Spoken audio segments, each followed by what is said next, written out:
The model of Jesus' discipleship assumes learning, observing, imitating, and then taking responsibility.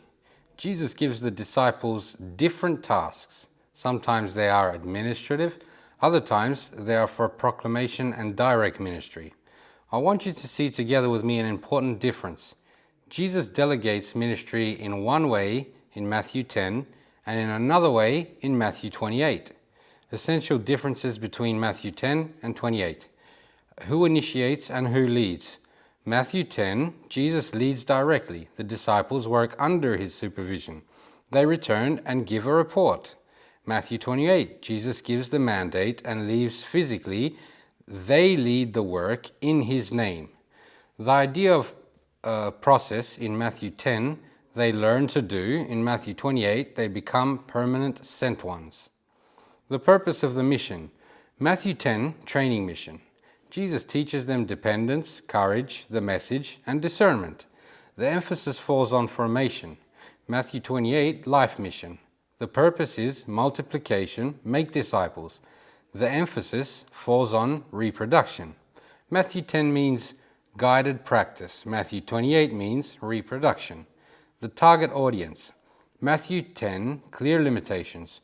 Do not on the road of the Gentiles, to the lost sheep of the house of Israel. Matthew 28, total expansion, all nations. Process. The disciples begin in a restricted framework, then they receive the world. The geography. Matthew 10, local in Israel, close to Jesus, in a familiar space. Matthew 28, global, without limits, across cultural borders. Process. First you learn in the laboratory, then you enter the field. The message. Matthew 10, message focused on the coming of the kingdom in the context of Israel and the coming of the Messiah. Matthew 28, complete message connected to the death, the resurrection, and the reign of Jesus, plus teaching obedience. Process. Before the cross, they still do not have the complete package. After the resurrection, they have the complete message. The delegated authority. Matthew 10, Jesus gives them authority for specific works in limited framework. Matthew 28, Jesus declares, all authority has been given to me, and then sends them on the basis of this total authority. Process. In Matthew 10, they taste authority. In Matthew 28, they operate under the cosmic authority of the risen Lord. The task. How big it is.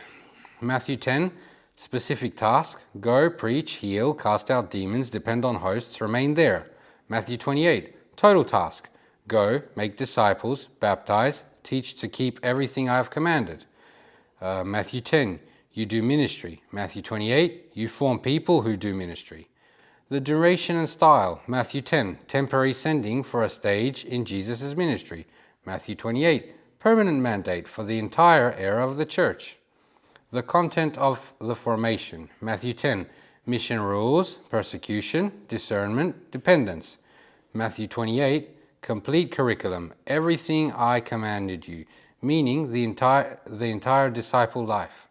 The presence of Jesus. Matthew 10, Jesus is present physically in the same region, you return easily to him. Matthew 28, Jesus promises continuous presence, but invisible. I am with you. This requires maturity and faith. Process. The pass from dependence on the visible presence to dependence on the promised presence. And final note, imagine that you are one of the disciples. Imagine that you are one of Jesus' disciples. After 3 years in which you followed him, he is arrested and killed. You go through 3 days in which you are discouraged, confused, grieving, and depressed. Then you hear the great news that Jesus has risen. He teaches you many things for 40 days. Then before he ascends to heaven, he tells you to go back to Galilee, far from Jerusalem, so that all meet there.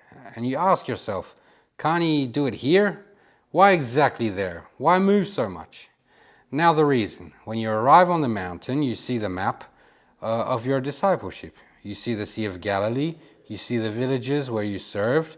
You see the place where he formed you. You remember the calling. You remember the failures. You remember the grace. Then Jesus tells you, receive the authority and the final task. In one word, you have graduated. You are ready to go in all the world. Do you notice how important the graduation is? How important was the authority received after graduation? Where did you graduate, and who was your teacher, whom you imitated? Just as Paul said, "Follow in my footsteps, since I also follow in the footsteps of Jesus." In whose footsteps do you walk, so that I may graduate the discipleship? Reflection questions. Are you in Matthew 10, still in training, or in Matthew 28, already sent to form disciples? Who is forming you now? Who is allowed to tell you the truth and hold you accountable? In whose footsteps do you walk, and can someone walk in your footsteps without getting lost? Under what yoke do you live, the yoke of Christ that brings rest, or the yoke of people that exhaust you? What concrete steps are you taking this week to obey Jesus and start discipling someone?